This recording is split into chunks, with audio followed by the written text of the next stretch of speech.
মাগুরার বহুল আলোচিত ৮ বছরের শিশু ধর্ষণের শিকার হওয়ার ঘটনায় দায়ের করা মামলার বিচার ১৮০ দিনের মধ্যে শেষ করার নির্দেশ দিয়েছেন হাইকোর্ট। নারী শিশু নির্যাতন ও দমন ট্রাইব্যুনালকে এই নির্দেশনা বাস্তবায়ন করতে বলা হয়েছে।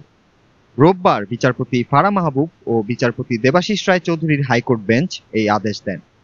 এর আগে মাগুরায় ধর্ষণের শিকার শিশুটিকে নিয়ে পত্রিকায় প্রকাশিত প্রতিবেদন আদালতের নজরে নিয়ে আসেন ব্যারিস্টার মাহসিব হোসাইন। তিনি শিশুটির স্বাস্থ্য সুরক্ষার জন্য প্রয়োজনীয় ব্যবস্থা নেওয়ার আর্জি জানান। পরে ধর্ষণের শিকার শিশুটির সব ছবি পত্রিকা, অনলাইন পোর্টাল ও সামাজিক যোগাযোগ মাধ্যম থেকে অপসারণের নির্দেশ দেন হাইকোর্ট। ২৪ ঘন্টার মধ্যে এই আদেশ কার্যকর করতে বিটিআরসি ও পুলিশকে এই নির্দেশ দেওয়া হয়েছে। এদিকে ধর্ষণের ঘটনার ৩ দিন পর শনিবার মাগুরা সদর থানায় মামলা করেন ভুক্তভোগী শিশুটির মা। মামলায় অভিযোগ করেন তার মেয়ের স্বামীর সহায়তায় তার বাবা শিশুটিকে ধর্ষণ করেন। বিষয়টি মেয়ের শাশুড়ি ও ভাসুর জানতেন। ঘটনা ধামাচাপা দিতে তারা শিশুটিকে হত্যার চেষ্টাও চালায়।